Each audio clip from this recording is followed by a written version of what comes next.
তো sir race তো অনেক লোকেই মাঝখানেই ছেড়ে দিয়েছিল, কিন্তু এটা কি করে জানা যাবে যে তাদের মধ্যে রোহনকে কে মেরেছে?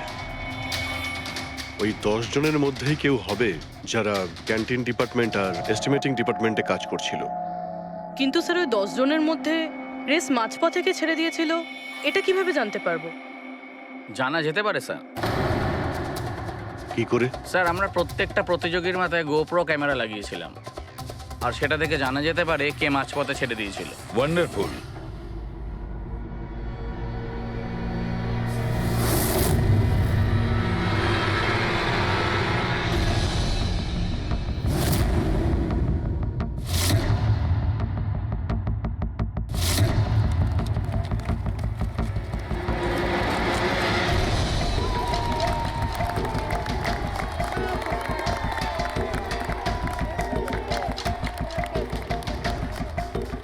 নবীন, এই রেসটা তোকেই জিততে হবে।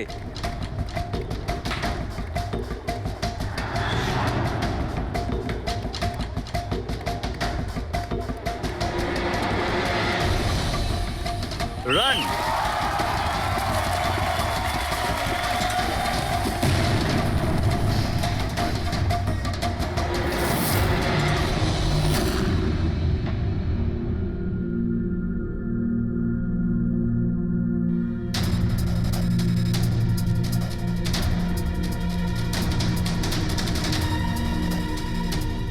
এই 4টে স্ক্রিন, এগুলো ব্ল্যাঙ্ক কেন?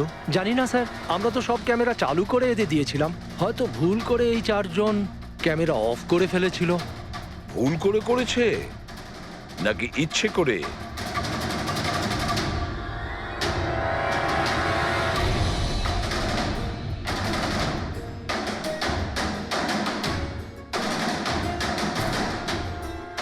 এদের মোটিভটা কি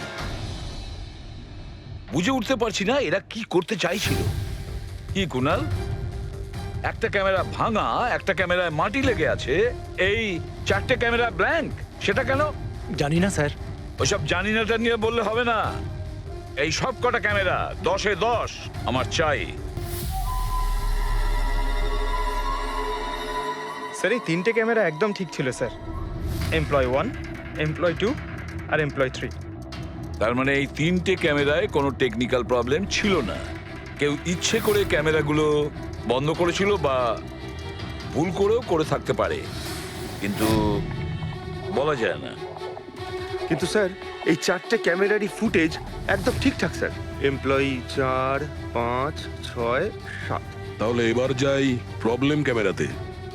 সবার আগে প্রবলেম ক্যামেরা ছিল এই নবীনের, যার লেন্স ক্র্যাক হয়ে গেছিল। হতে পারে দৌড়তে দৌড়তে পড়ে গেছিল।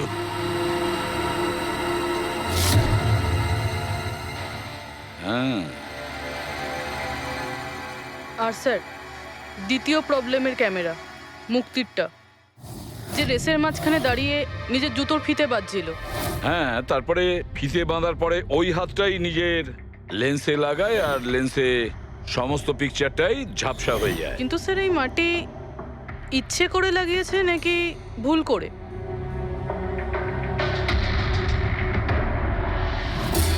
আরে 10টা লোকের তো 10টা গোপ্রো ক্যামেরা থাকা উচিত, এখানে তো দেখছি 9টা। গৌরবের ক্যামেরাটা কি হলো, সেটা কোথায়? স্যার ওই ক্যামেরাটা হারিয়ে গেছে, গৌরব ওটা ফেরত দেয়নি। তাহলে স্যার এই গৌরবই খুনি, ওকে ধরে ফেলা উচিত। না পঙ্কজ, এইভাবে হয় না। হতে পারে গৌরব ক্যামেরাটা ফেরত দিতে ভুলে গেছে। আমাদের এটা ভাবতে হবে যে খুনি এই সময়টাই কেন বেছে নিল ম্যারাথন রেসের টাইমে খুন করার জন্য। ও তো চাইলে যে কোনো সময় খুন করতে পারতো, যে কোনো জায়গায় পারতো। হ্যাঁ, অ্যালিবাইয়ের জন্য স্যার, যাতে ধরা পড়লে খুনি বলতে পারে যে রোহনকে খুনের সময় ও তো ম্যারাথনে পার্টিসিপেট করেছিল। হ্যাঁ, সেই জন্য ও রেসেও পার্টিসিপেট করেছিল আর রেস কমপ্লিট করেছিল। তার মানে স্যার রেসকে মাঝখান থেকে ছেড়ে ও চলে গেছিল, তারপরে গিয়ে খুন করলো, আর খুন করার পরে এসে রেস আবার শেষ করলো। এক্স্যাক্টলি। কিন্তু স্যার এই ফুটেজ থেকে কিভাবে জানতে পারবো কে রেস ছেড়ে চলে গেছে, খুন করেছে, আবার রেস জয়েন করেছে? স্যার এই ব্যাপারটা আপনি টাইমিং চিপ থেকে জানতে পারবেন। টাইমিং চিপটা আবার কি? আজকাল ম্যারাথন রেসে বিজেতা কে জানার জন্য RFIDর ব্যবহার করা হয়। RFID মানে রেডিও ফ্রিকোয়েন্সি আইডেন্টিফিকেশন। আগে হ্যাঁ, ও, এই টেকনিক থেকে একটা জিনিস জানা যেতে পারে যে একজন রানারের প্রত্যেকটা ল্যাব কমপ্লিট করতে কত সময় লেগেছে। RFID, radio frequency identification. Sir এটাই হলো চিপ, আর এটা রেসের ম্যাট, আর এটাই RFID টেকনিকে চলে। দেখুন স্যার, ও, তার মানে রেস শুরু হতেই যখন কোনো রানার এটা ক্রস করে তখন এর টাইমিংটা ওই মুহূর্তে শুরু হয়ে যায়। একদম স্যার, অফিসের কার্ডের মতন স্যার। ঠিক আছে, এটা তো বুঝতে পারলাম, কিন্তু এটা কি জানতে পারা যাবে যে কেউ রেস মাঝপথে ছেড়ে দেয় আর পরে আবার এসে জয়েন করে? এরও উপায় আছে স্যার। স্যার এই ম্যারাথন রেস 31 কিলোমিটারের হয়। এতে 4টে ভাগ, প্রথমটা 5, দ্বিতীয়টা 10, তৃতীয় 15, চতুর্থ 20। চতুর্থ পর্যায় থেকে ফিনিশিং লাইনের দূরত্ব কম করে 1 কিলোমিটার স্যার। তার মানে সব মিলিয়ে 6টা প্যাড, স্টার্টিং লাইনের প্রথম প্যাড আর ফিনিশিং লাইনের 6 নম্বর প্যাড, মাঝখানে 4টে থাকছে, 4টে ধাপ, 4টে প্যাড। যখন কোনো প্রতিযোগীর পা ওই প্যাডের মধ্যে পড়ে তখন আমরা বুঝতে পারি ওই রানার কত টাইমটা নিয়েছে। তাহলে কে রেস মাঝপথে ছেড়েছিল আর কে ছেড়ে যায়নি এটা জানা গেলে এটাও জানা যাবে যে একটা ধাপ থেকে আরেকটা ধাপে যাওয়ার সময় কোন রানারের সব থেকে বেশি সময় লেগেছিল। সবকটারই টাইমিংটা চেক করতে হবে। জানা তো যাবে সে কে যে মাঝপথে রেস ছেড়ে আবার জয়েন করেছে। পুরবি,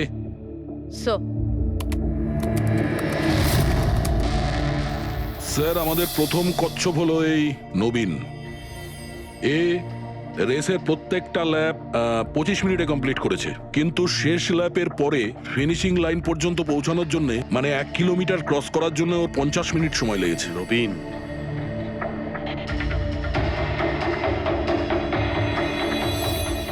আর স্যার এই মুক্তি, এর টাইম তো রেকর্ডই হয়নি। 15 থেকে 20 কিলোমিটারের মাঝের ধাপ। তাহলে এ হলো দ্বিতীয় সাসপেক্ট।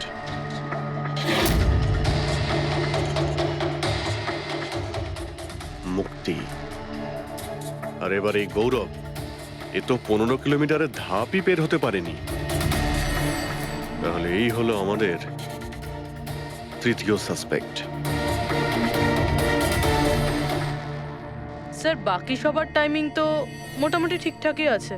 তার মানে এই খুন এই 3 জনের মধ্যেই কেউ করেছে, মুক্তি, নবীন আর গৌরবের মধ্যে। যদি নবীন খুন করে থাকে তাহলে সে রেস ছেড়েছে 20 কিলোমিটার আর ফিনিশিং লাইনের মাঝপথে। পেড্রিক, পঙ্কজ, বাইক নিয়ে যাও, এবার স্পিডে যাবে ওই রুটেই। আর খেয়াল করো যেখানে ওই 3 জন যেখানে রেস ছেড়েছে সেখান থেকে রোহনের বাড়ি কতটা দূরে আর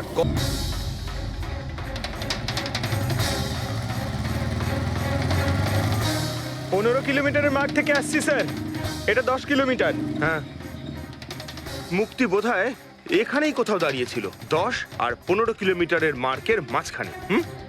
এই আমি স্টপ ওয়াচটা অন করলাম আর আমি চললাম রোহনের বাড়ি। থাম পঙ্কজ, এই রাস্তাটা দিয়ে। এই রাস্তা দিয়ে? হ্যাঁ, এই রাস্তাটা চলুন। আরে আস্তে চালা না। হ্যাঁ।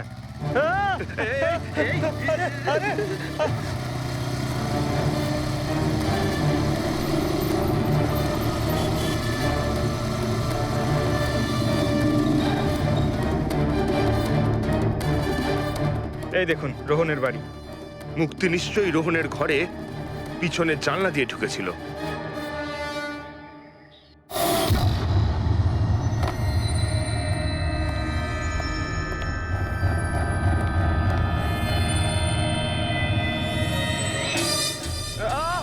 আরে অ্যাক্টিং করতে বলেছিলাম। থাম। মুক্তি রোহনকে খুন করার পর হয়তো সমস্ত তথ্য প্রমাণ পুড়িয়ে আবার দৌড়ে ফিরে গিয়েছিল ম্যারাথন শেষ করতে। চল আমরা আবার যাব সেই ম্যারাথনের ওখানে, 20 কিলোমিটারের মার্কটার কাছে।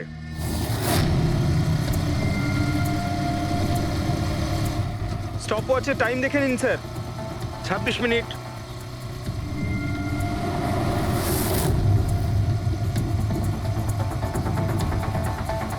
বাহ, আরে ব্যাস ব্যাস ব্যাস।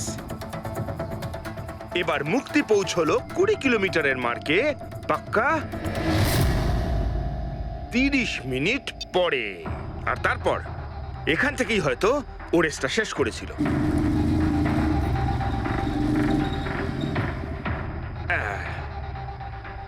এবার শোন, গৌরব যদি খুন করে থাকে তাহলে ও রেসটা এখানেই ছেড়েছিল, 10 আর 15 কিলোমিটার মার্কের মাঝামাঝি। এই আমি স্টপ ওয়াচ অন করলাম। এবার যাব আমরা রোহনের বাড়ি। চলো। চল।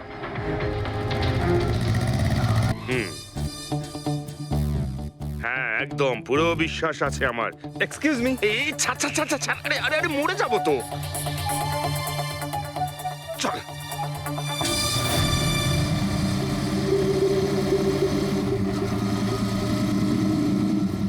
ব্যাস। একটু দাঁড়ান, আমি বুঝতে পেরেছি। আমি বলছি, এই গৌরব রোহনের বাড়ি থেকে 15 থেকে 20 কিলোমিটার দূরে রেসে আবার জয়েন করেছিল, তাই না? শাবাশ। হ্যাঁ। আমার সাথে থেকে থেকে তোরও তো বুদ্ধি খুলে গেছে।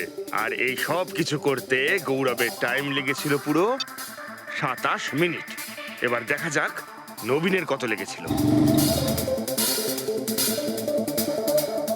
এবার যদি নবীন খুন করে থাকে তাহলে ও নিশ্চয়ই এখান থেকে গেছিল, যেখানে ও পড়ে গেছিল। এই আমি স্টপ ওয়াচ অন করলাম। এবার যাওয়া যাক রোহনের বাড়ি। চল। চলুন। স্যার, ওকে। পঙ্কজ, 3 জন রোহনের সাথে এরকমই কিছু করেছিল। ব্যাস। রোহনকে খুন করে নবীন এইখানে এসে পৌঁছেছিল ফিনিশিং লাইনের সামনে, যেখানে ও ক্যামেরাটা দ্বিতীয়বারের জন্য সরিয়েছিল। আর এই সব কিছু করতে ওর লেগেছিল হয়তো 48 মিনিট। স্যার, হ্যাঁ, জানতে পেরেছি 3 জনের কত সময় লেগেছিল। আচ্ছা তাহলে বলো মুক্তির কত সময় লেগেছিল? মুক্তির লেগেছিল 30 মিনিট, আর টাইমিং চিপ অনুযায়ী 39 মিনিট লেট ছিল। আর গৌরব? গৌরবের 27 মিনিট। আর ও ম্যারাথন রেস থেকে নিখোঁজ ছিল 24 মিনিটের জন্য। নবীনের লেগেছিল 48 মিনিট রোহনের বাড়ি গিয়ে ওকে খুন করে ফিরে আসতে। আর টাইমিং চিপ অনুযায়ী এই নবীন 50 মিনিট লেট ছিল। হ্যাঁ, আমাদের খুনি এই 3 জনের মধ্যেই কেউ হবে, নবীন, গৌরব আর মুক্তির মধ্যে। মিস্টার নবীন, একটা কথা বলুন। এই রেসে আপনি প্রত্যেকটা ল্যাপ 25 মিনিটে কমপ্লিট করেছেন, কিন্তু ফিনিশিং লাইনের আগে ওই 1 কিলোমিটার যেতে আপনার 50 মিনিট সময় লেগেছিল। কেন? স্যার ওই 20 কিলোমিটার পুরো করার পর আমি নিচে পড়ে গেছিলাম, আর স্যার ওই আমার পায়ে চোট লেগেছিল আর ক্যামেরাটাও ভেঙে যায়।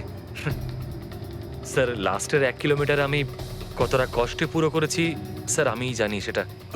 এই আঘাতটা কোথায় লেগেছে আপনার? স্যার এইখানে দেখুন স্যার। পট্টিটা খোলো। হ্যাঁ, এইটা।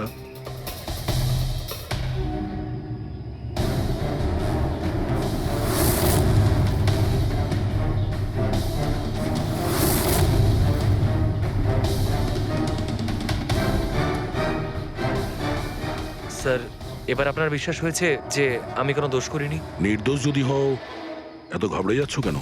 ঘাম হচ্ছে, অনেকটা নার্ভাস লাগছো তুমি। হ্যাঁ, মাটি কেন লাগিয়েছিলে ক্যামেরাতে? জানি না, ভুল করে লেগে গিয়েছিল। ভুল করে? 15 থেকে 20 কিলোমিটার ধাপও ভুল করে ছেড়ে দিয়েছিলে নাকি? আমি তো কোনো ধাপই ছাড়িনি, সমস্ত ধাপই পুরো করেছি। কিন্তু টাইমিং চিপ তো অন্য গল্প বলছে। টাইমিং চিপ খারাপও তো হতে পারে। আপনি একজন মেশিনের উপর বিশ্বাস করবেন নাকি একজন জীবন্ত মানুষের উপর? আচ্ছা, তোমার গোপ্রো ক্যামেরাটা কোথায় গেল? তুমি তো ওদের ওটা ফেরত দাওনি। ওটা তো হারিয়ে গেছে স্যার। হারিয়ে গেছে? কি করে হারিয়ে গেল ভাই? জানি না স্যার, ওই রেসের মাঝখানে হঠাৎ করে দেখলাম ক্যামেরাটা ছিলই না, জানি না কোথায় পড়ে গেছে। আচ্ছা, আর ওই 15 কিলোমিটারের ধাপটাও কি হারিয়ে গিয়েছিল? ওটাকে তো পার করোনি তুমি। স্যার আমি পুরো রেস কমপ্লিট করেছি। মিথ্যে কথা বলবে না। রেসের মাঝে কোথায় গিয়েছিলে? কোথাও যায়নি স্যার, আমি তো পুরো রেস কমপ্লিট করেছি, কোথাও যায়নি স্যার। আচ্ছা, স্যার মনে হচ্ছে নবীনই, কারণ আমি যখন ওকে জিজ্ঞাসাবাদ করছিলাম তখন ওর মুখ একদম ফ্যাকাশে হয়ে গেছিল, হাত পা কাঁপছিল ওর। এই গৌরবও কম নয়। ও বললো জানি না কি করে ক্যামেরাটা হারিয়ে গেছে। আরে এত বড় একটা ক্যামেরা পড়ে গেলে সেটা কেউ জানতে পারবে না স্যার। বস, তোমার কথাটা ঠিকই, কিন্তু নবীন। নবীনের একটু আঘাত লেগেছে না? হ্যাঁ স্যার, আঘাত তো ওর লেগেছে। স্যার আমার মনে হচ্ছে ও মিথ্যে কথা বলছে। স্যার আমার মনে হচ্ছে মুক্তি মিথ্যে বলছে। ও জেনে শুনেই ক্যামেরায় মাটি লাগিয়েছিল, কারণ নিশ্চয়ই এমন কিছু আছে যেটা ও আমাদের থেকে লুকোতে চাইছে। হ্যাঁ, এটাও হতে পারে, কারণ ক্যামেরায় যদি ভুল করে মাটি লেগে যেত তাহলে আরো সবার ক্যামেরাতে লাগতে পারতো ভুল করে। গোলমাল আছে, এই তিনজনের মধ্যে কোনো না কোনো গোলমাল তো নিশ্চয়ই আছে। খুনি এই তিনজনের মধ্যেই কেউ একজন। নবীন, আমাকে ওই জায়গাটা দেখাও যেখানে তুমি এক্স্যাক্টলি পড়েছিলে। কিভাবে পড়েছিলে? আসুন স্যার। কিন্তু স্যার আমার পায়ে খুব ব্যথা আছে, আপনি একটু সাহায্য হ্যাঁ, করবেন আমাকে? নিশ্চয়ই নিশ্চয়ই, এসো।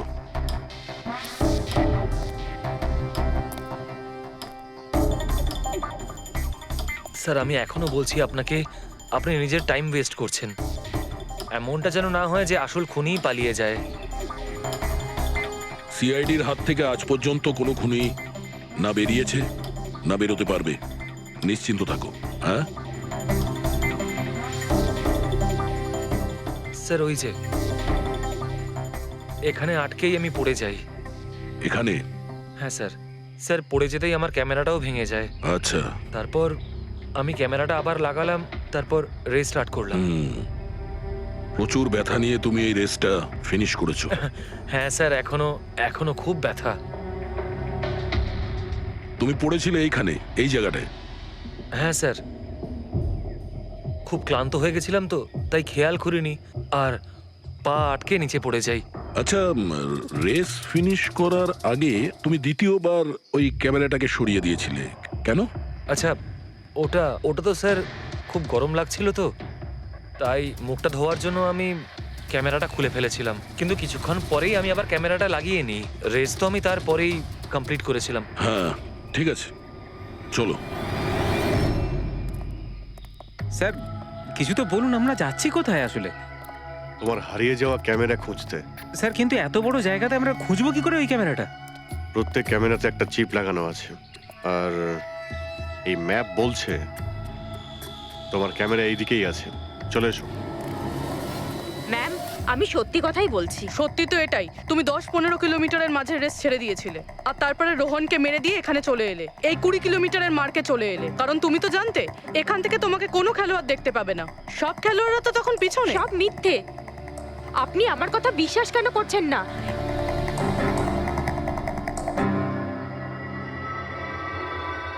কি কি খুঁজছো? আমি কিছু তো না। কিছু আছে ওখানে?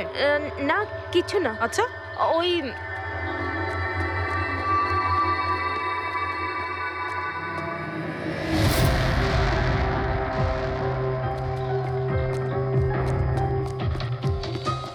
ও তো তুমি সাইকেলে করে গিয়েছিলে রোহনকে খুন করতে? আমি সত্যিই জানি না যে এই সাইকেলটা কার। তাই এক্ষুনি সব জানা যাবে যখন তোমার আঙুলের ছাপ এই সাইকেলে পাওয়া যাবে। হ্যাঁ ম্যাম, প্লিজ। হ্যাঁ,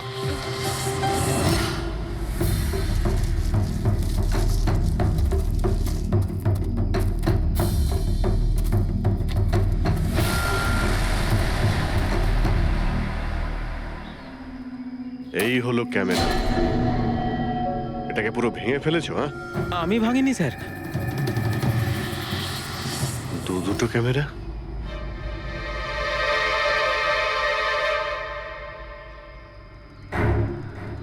এই ক্যামেরাটা আবার কার? স্যার স্যার সরি, আমি আপনাকে মিথ্যে বলেছি স্যার, কিন্তু আমি আপনাকে সব সত্যি কথা বলে দিচ্ছি স্যার। বলো, তাহলে সত্যি বলার মুড হয়েছে তোমার? বলো। আসলে আমি এই জঙ্গলে না ড্রাগস নিতে এসেছিলাম, ওই গায়ের জোর বানানোর ড্রাগস, যাতে আমার গায়ে শক্তি আসে আর আমি জোরে দৌড়ে এই রেসটা জিতে যেতে পারি। সেই জন্যই আমি ক্যামেরাটা ভেঙে দিয়েছিলাম। খুব ভালো মজা করো তুমি। জোরে দৌড়ানো ড্রাগ নিয়েছিলে ম্যারাথনে, যেখানে অনেকক্ষণ দৌড়তে হয় আস্তে আস্তে, সেখানে জোরে দৌড়ানো ড্রাগের দরকার ছিল। মজা করছো? হ্যাঁ, এটা কার ক্যামেরা? আমি জানি না স্যার। কোনো ব্যাপার না, সব জানতে পেরে যাব। আমি অপরাধ করেছি, কিন্তু ওটা নয় যেটা আপনি ভাবছেন। আমি রোহনকে মারিনি। আমার দোষ শুধু এটুকুই যে আমি রেসটা জেতার জন্য একটু চালাকি করেছিলাম। বুঝলাম না, কি করেছো তুমি? আমি জানতাম না যে টাইমিং চিপ প্রত্যেক ধাপে রানারের টাইম নোট করবে। আমি ভেবেছিলাম শুধু রেসের প্রথমে আর শেষে টাইম ক্যালকুলেট হবে, আর তাই 10 কিলোমিটার পর্যন্ত এসে ক্যামেরায় মাটি লাগিয়ে দিয়েছিলাম আর ওখান থেকে সাইকেল নিয়েছিলাম।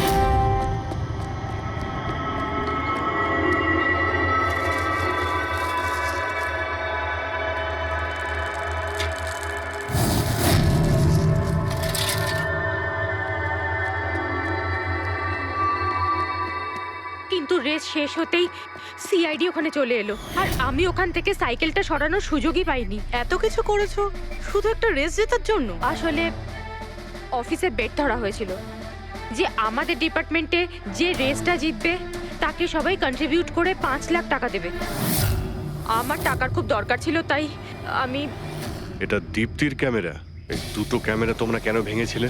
স্যার আসলে আমরা এই রেসে এসেছিলাম যাতে একে অপরের সাথে সময় কাটাতে পারি, কিন্তু তারপরে খেয়াল হলো যে আমাদের প্রেমের কথাবার্তা সব ওই গোপ্রোতে রেকর্ড হচ্ছে। স্যার কখন থেকে ফলো করছে। শোন না, তোকে খুব সুন্দর লাগছে। দাঁত ছাড়ো তো। কি হলো? গোপ্রোতে সব রেকর্ড হচ্ছে। ও গড, এখন কি করব? একটা কাজ করা যাক, চল আমার সঙ্গে। হ্যাঁ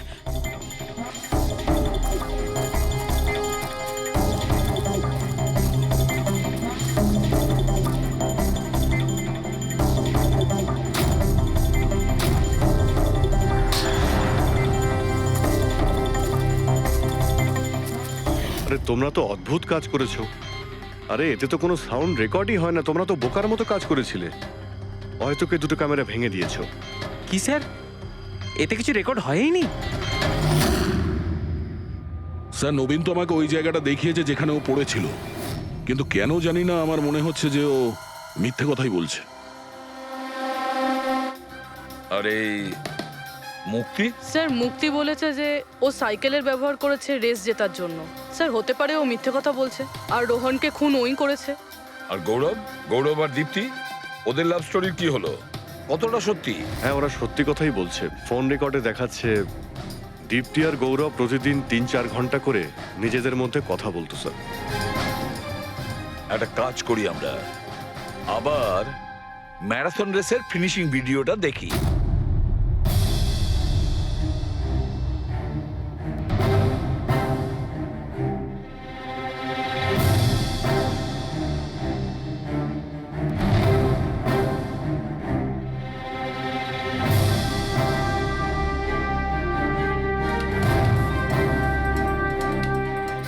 তার মানে গৌরবের ঠিক পরেই এই দীপ্তি ঢুকেছিল।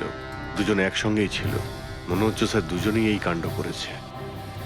এক মিনিট অভিজিৎ, দয়া, এই ফুটেজটা দেখো। এই যে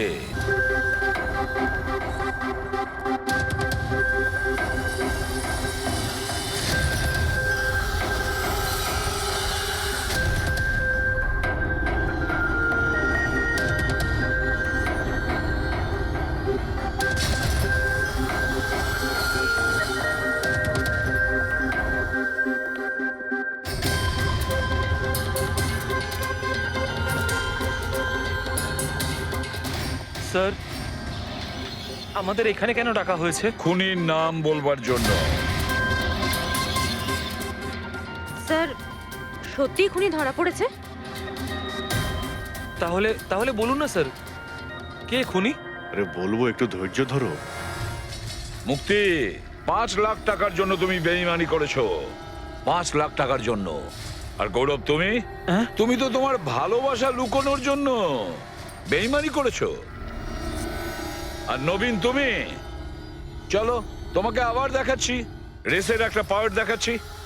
খুব ভালো করে দেখো আর বলো কোথায় ভুল আছে, বলো।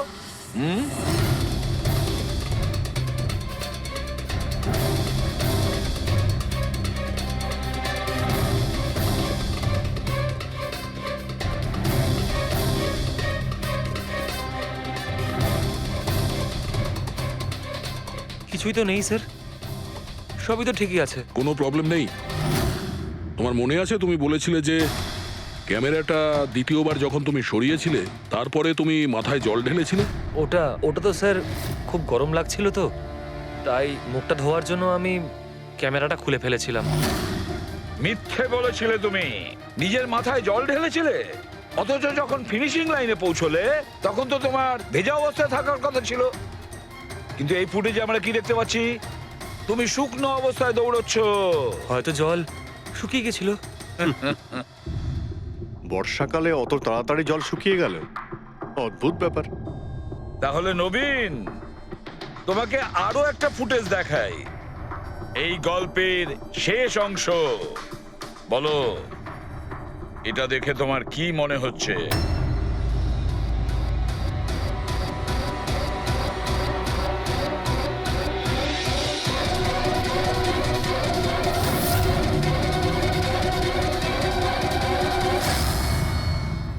কি নবীন, এই ফুটেজে তোমার মুখটা কেমন চেঞ্জ চেঞ্জ লাগছে না? হ্যাঁ, অন্যরকম তো দেখাবেই, কারণ এই মুখটা নবীনের নয়, ওর ভাই প্রবীণের।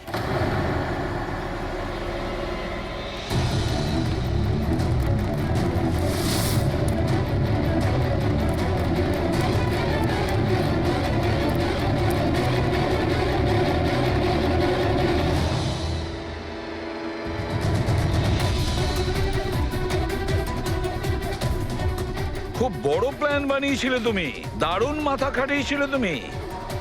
প্রথমে 3টে এমপ্লয়ির ক্যামেরা বন্ধ করে দিয়েছিলে,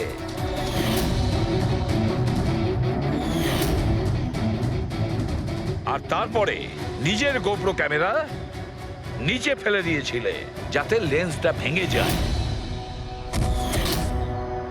আর তারপর নবীন নিজের ক্যামেরাটাকে খুলে পরিয়ে দিল নিজের ভাইকে, মানে প্রবীণকে।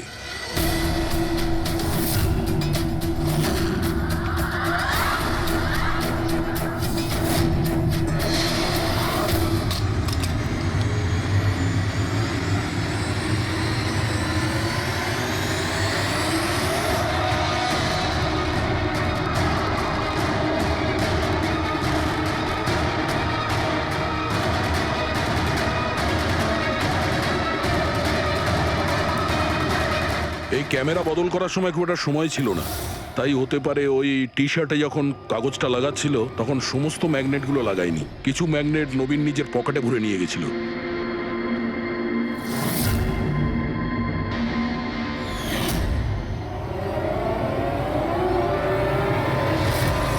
নবীন রেস ছেড়ে বেরিয়ে যায় রেইনকোট পরে, আর পৌঁছে যায় রোহনকে খুন করার জন্য। কিন্তু ও কি করে জানবে যে রোহনকে মারার সময় ম্যারাথন রেসের ওই ম্যাগনেটই ওকে ফাঁসিয়ে দেবে?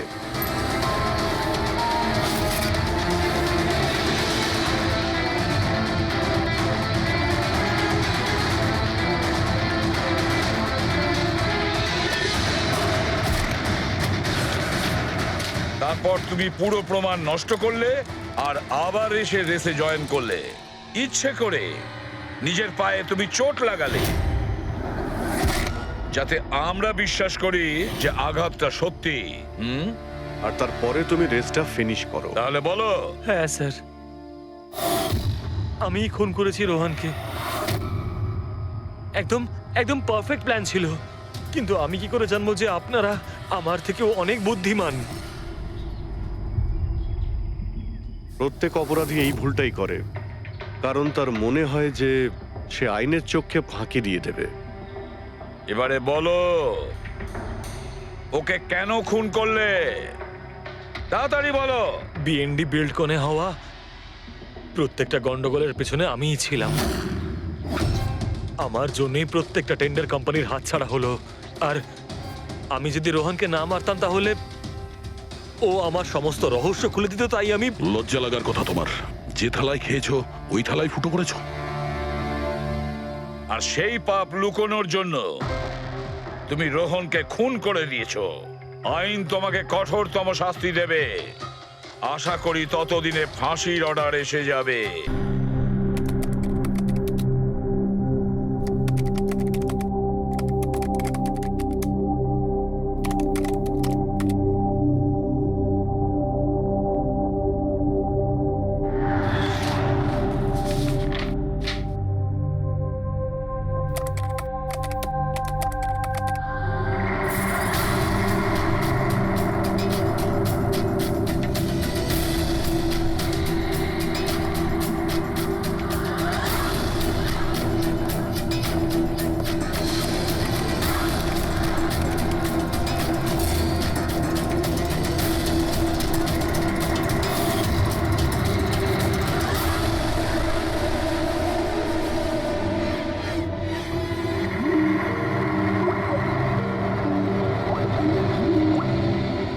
স্যার আমি আপনাকেই ফোন করতে যাচ্ছিলাম। তোমার আর কতক্ষণ লাগবে? আপনি এটা ধরে নিতে পারেন গন্তব্যে আমরা পৌঁছে গেছি। বলছো লোকের কাছাকাছি দেখতে পাচ্ছ? হ্যাঁ দেখতে পাচ্ছি তো। Tendering and estimating department.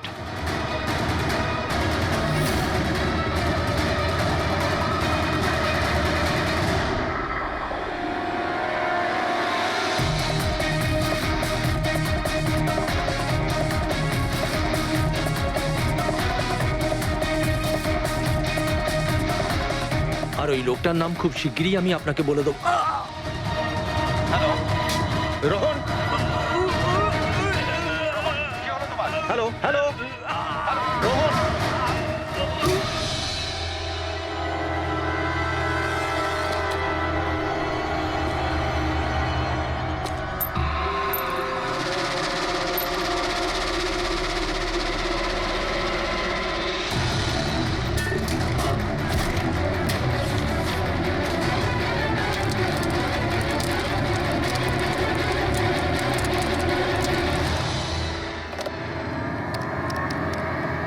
Hello, police station.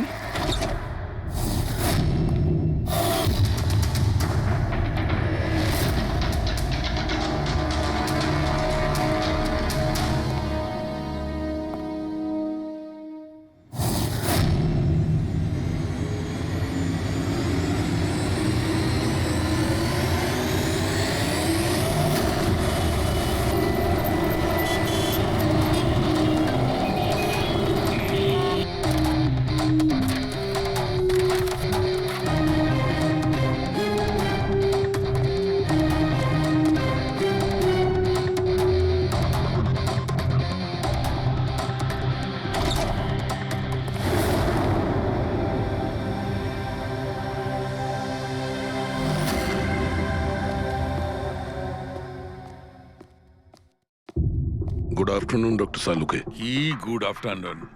Please sorry, don't mind. আসলে যখনই কোনো নিরপরাধ লোকের খুন দেখি না, তখনই গুড আফটারনুন গুড মর্নিং এর উপর বিশ্বাসই চলে। তাই তো ডক্টর। ডক্টর কোনো পোক্ত প্রমাণ পেলেন?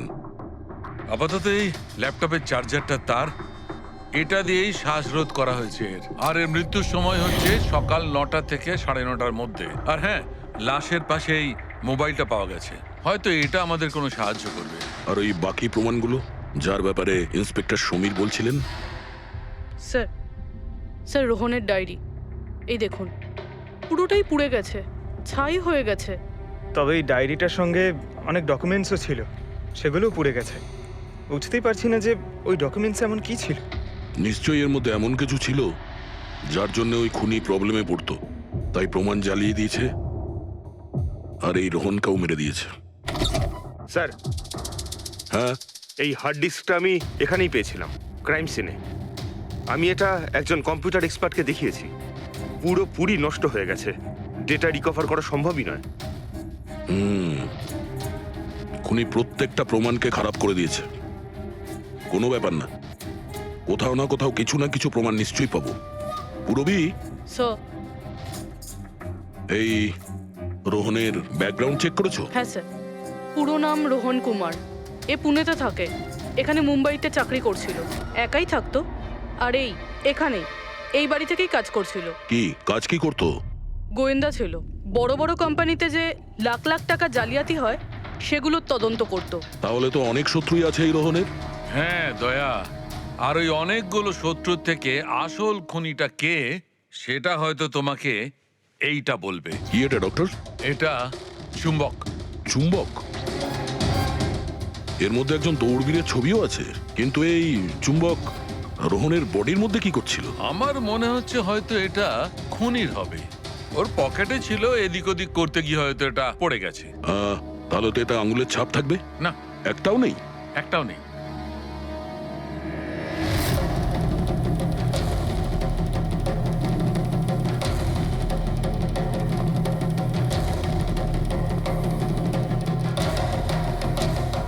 খুনি মনে হয় এখান থেকে এসছে। পুরবি, স্যার। এই রোহন এই মুহূর্তে কার জন্য কাজ করছিল? স্যার, ডিএনডি বিল্ডকম লিমিটেডের জন্য। BND Buildcom limited? এটা তো ইঞ্জিনিয়ারিং আর কনস্ট্রাকশনের 1 নম্বর কোম্পানি শহরের। হ্যাঁ স্যার, এই দেখুন, এই ভাঙা হার্ড ডিস্কটার উপরেও ওই কোম্পানিটারই স্টিকার লাগানো রয়েছে। আর মারা যাওয়ার ঠিক আগে এই রোহন এই কোম্পানির সিইও মিস্টার হিতেশের সাথে ভিডিও কলে ছিল। আর স্যার এই লোকাল পুলিশ স্টেশনেই হিতেশই কমপ্লেন করেছিল।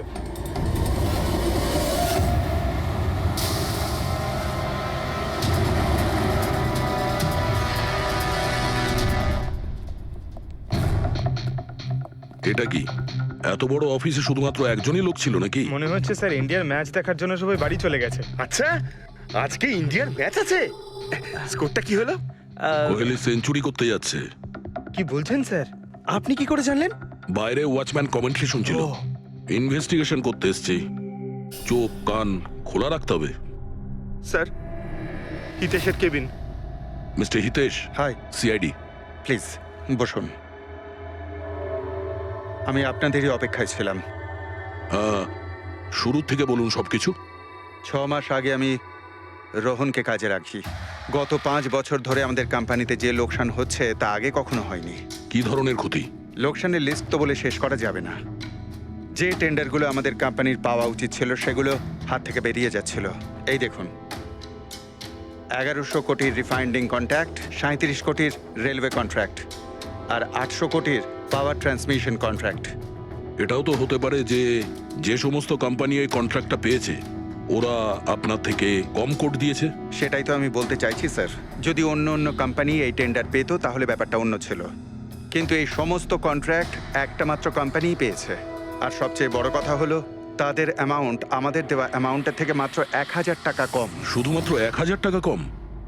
কোন কোম্পানি এটা? XPL infrastructure. XPL infrastructure? তাহলে আপনার মনে হচ্ছে যে আপনার কোম্পানিতে এমন কেউ বেইমান আছে যে স্যালারি আপনার থেকে নেয় কিন্তু কাজ এক্সপিএল এর জন্য করে?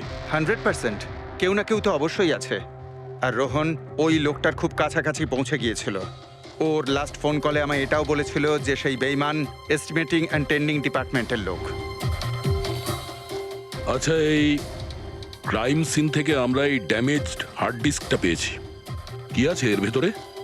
স্যার, এটা আমাদের কোম্পানির গত 5 বছরের CCTV footage, call logs, emails, আমাদের কোম্পানিতে কত এমপ্লয়িজ আছে, সমস্ত ইনফরমেশন এতে ছিল। তাহলে এর কপি নিশ্চয়ই আছে আপনার কাছে? আগে হ্যাঁ আছে।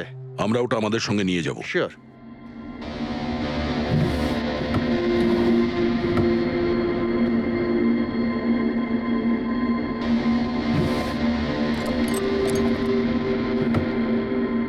হয়তো হার্ড ডিস্কটা চুরি হয়ে গেছে। আমি এখানেই রেখেছিলাম হার্ড ডিস্কটা। কি? আপনার কেবিনের ভেতর থেকে কোনো জিনিস কি করে চুরি হয়? হয়তো আমার অনুপস্থিতিতে কেউ এসেছিল আর এখান থেকে। কিন্তু আপনার অফিসে সিসিটিভি ক্যামেরা লাগানো নেই কেন? কখনো দরকারই পড়েনি স্যার। প্রয়োজন বলে আসে না, এখন পড়লো তো প্রয়োজন। Sorry sir. আর হ্যাঁ মিস্টার হিতেশ, আপনার কোম্পানিতে যত এস্টিমেটিং আর টেন্ডারিং ডিপার্টমেন্ট আছে, যত লোক আছে, আমরা তাদের সঙ্গে কথা বলবো। স্যার, আজকে ওই ডিপার্টমেন্টের কোনো এমপ্লয়ি কাজে আসেনি। কেন? সবাইকে ছুটিতে গেছে? আসলে ওরা প্রত্যেকেই ম্যারাথন রেসে পার্টিসিপেট করতে গেছে, যেটা সকাল 7টা থেকে 11টার মধ্যে হবে। কি? সবাই ওই ম্যারাথন রেসে দৌড়তে গেছে? হঠাৎ করে সবাই এরকম রানার হওয়ার স্বপ্ন দেখছে কেন? আসলে আমাদের কোম্পানি এই ম্যারাথন রেসটা স্পন্সর করছে, তাই আমাদের এমপ্লয়ীদের এটা বাধ্যতামূলক ছিল ওখানে পার্টিসিপেট করা। শুধু তারাই পারবে না যাদের হাঁটুতে বা অন্য কোনো সমস্যা আছে। তো আপনারও সমস্যা আছে হাঁটুতে? হ্যাঁ। আচ্ছা আচ্ছা, এই ডিপার্টমেন্টে কতজন কাজ করে? 10 জন। আর এই 10 জনই ম্যারাথন রেসে গেছে? হ্যাঁ স্যার, যদি কেউ না যেত আমি অবশ্যই জানতে পারতাম স্যার। স্যার, হুম, যদি পুরো ডিপার্টমেন্টের সবাই ম্যারাথনে দৌড়চ্ছিল যখন রোহনের খুন হয়েছিল, তাহলে খুনটা করলো কে? হতে পারে ওই কন্ট্রাক্ট কিলার।